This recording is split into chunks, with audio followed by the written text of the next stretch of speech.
Welcome to Timeless Chronicles.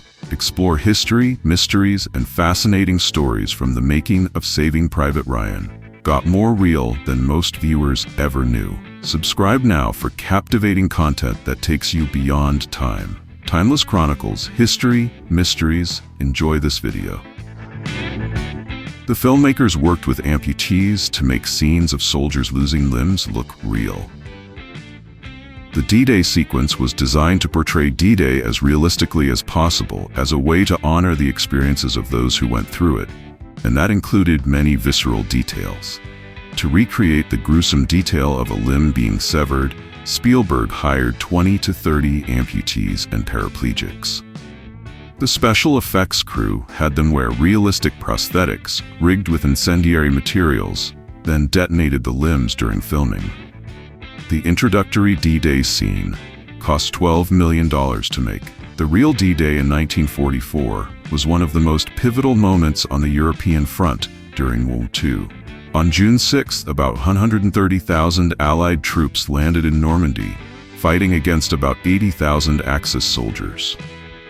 Matt Damon was kept separate from the rest of the cast to create organic tension. Participating in boot camp and enduring a tough film schedule helped the main cast members form a bond. Steven Spielberg decided to keep Matt Damon separate from the rest of the cast, however, until it was time to film his scenes. Private Ryan's story is partly based on the Nealon brothers.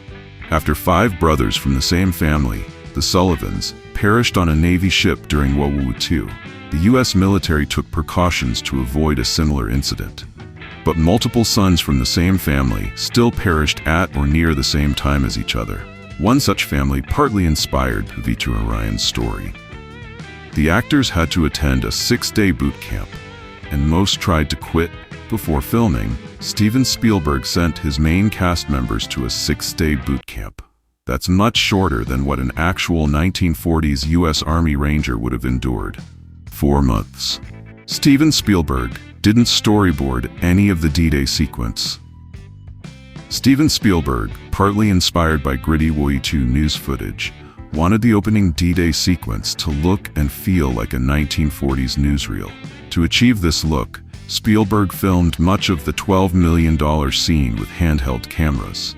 He also didn't pre-plan any of the images with cinematographer Janusz Kaminski, preferring instead to spontaneously document the scene from the ground level, or as a combat cameraman would have.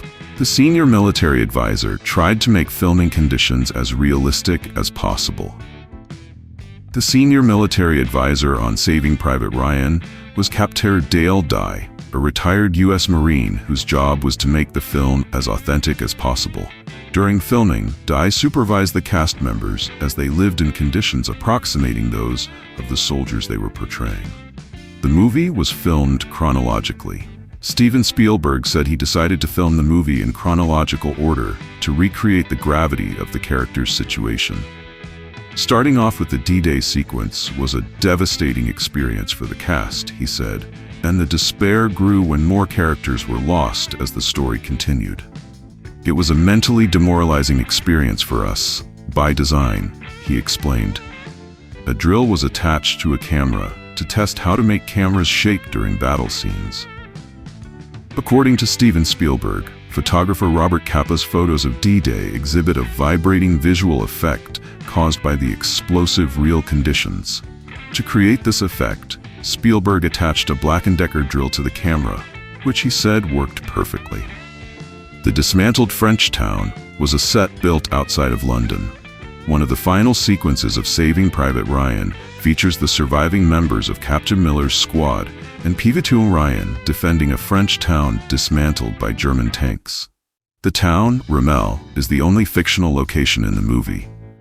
John Williams waited to see an early cut of the film before writing the score. As a rule,